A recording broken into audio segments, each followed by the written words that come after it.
Meghan Markle and Prince Harry's brands have taken a battering, an expert has claimed, but she has explained how the couple can return them to success over the coming months. Meghan Markle and Prince Harry have been warned their brands have become very tainted, but an expert in the field has explained how the couple can return them to success. The Duke and Duchess of Sussex have been on the end of a furious backlash after claims they made against the royal family, first in their Netflix documentary series, and then 4 weeks later by Harry in his tell-all memoir, Spare. Recently, they were dealt a huge blow after their £15 million deal with Spotify was mutually ended, with just one series, 12 episodes, of Meghan's podcast Archetypes being released on the streaming platform. Hours after the end of that deal was announced, a top Spotify executive launched a furious outburst against the Sussexes on his own podcast, branding them grifters.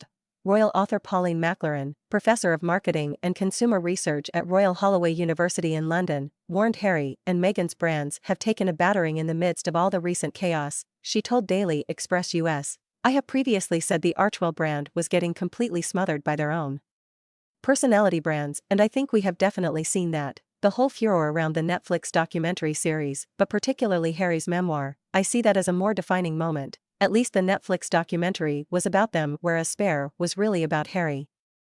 That became very much an individual focus on Harry, who was basically complaining about his royal life. It was an amazing bestseller, but it didn't do them as a couple any favors. When asked where the Sussexes now stand in terms of their brands, what has happened to the Archewell brand, and if they need to revive that, Professor McLaren replied, "They certainly do. Their brands are not quite non-existent, but they are certai. It is like a triangle, the Harry brand, the Meghan brand, and their co-branding strategy, which is supposedly Archewell Productions, and how all of those are going to fit together. Public perceptions are really not clear about this at all, but the royal brand and marketing expert praised Harry for returning to their brand's core values with his next big project with Netflix. The Prince's own Heart of Invictus documentary is due to hit the streaming platform this month, while it has also been reported he could travel to Africa at a later point to film another documentary. She continued, "I feel they are taking stock now, and what we see possibly emerging would be going back to their core brand values, where Harry, because he has clearly become this individual brand through Spare, that he is going on with his Heart of Invictus series for Netflix. That sounds to me to be very positive, because that is going back to what Harry is good at and what he is known for, and not knocking the royals. It is something very consistent with their idea of being a humanitarian brand, the Archewell connection. That now needs to be emphasized." Professor McLaren added, "A way forward for Harry would be focusing on the Invictus side of things, humanitarian work in effect, which Princess Diana was so successful with. That would be a very consistent image for him to have, and one that gives value so people can relate to that.